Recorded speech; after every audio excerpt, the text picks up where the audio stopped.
So guys, kain po tayo. Kain po tayo ng dried guyabano. Yung binili po nito ni Mama sa Cebu. Pumunta kami. Hindi ko pa ito natikman.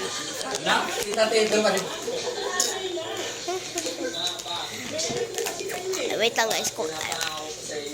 Laki nito. So, taste test. Meron siyang powder. Tapos, yun lang po. Thank you po sa inyo. Yung pagkakasal.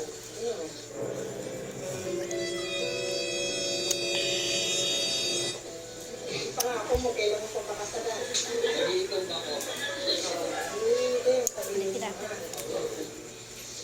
Yun lang po.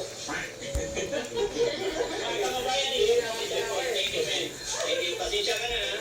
Pasensya ka na, huwag kang mag-alala. Basta, lagi mo lang ang payo ni Daddy Frankie. Basta ikaw ay totoo sa iyong sarili at kasama mo si God sa lahat ng lakad mo. Huwag mong iwanan si God sa lahat, everything. ubusin ko na ito lahat. Tapos, i-explain ko sa inyo kung anong lasa. Sa iyong panalangin lagi si God, hindi pwede hindi mangyari ang pangarap at ang iyong binibigay. Ano? Ayan. So, mga kababayan, maraming salamat. Masyado tayong emosyonal. Dapat nagsasaya tayo kasi turnover, pero pasensya na po kayo mga kababayan, no? Sinamantala ko na ang pagkakataon na to dahil ngayon ko lang po nakita ang mama at tatay ni Steph, kaya pasensya na po. At yung nanay, sabi kong kailan ako babalik, kaya samantalahin ko na po yung pagkakataon okay, it's time to explain. Nandito po kayong lahat. At syempre, narinig na rin natin ang pangalan ni Dandoy. No? So, ito na guys. Kailangan marinig din natin. Itong lasa nito, 0 over 10. No?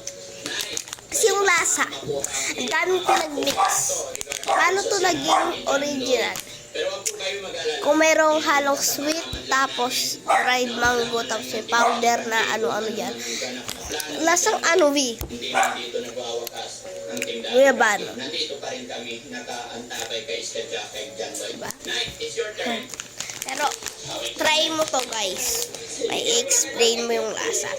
Kung magugustuhan nyo to. Okay. Pero ako hindi ko gusto guys. Pero wala na kaming mango.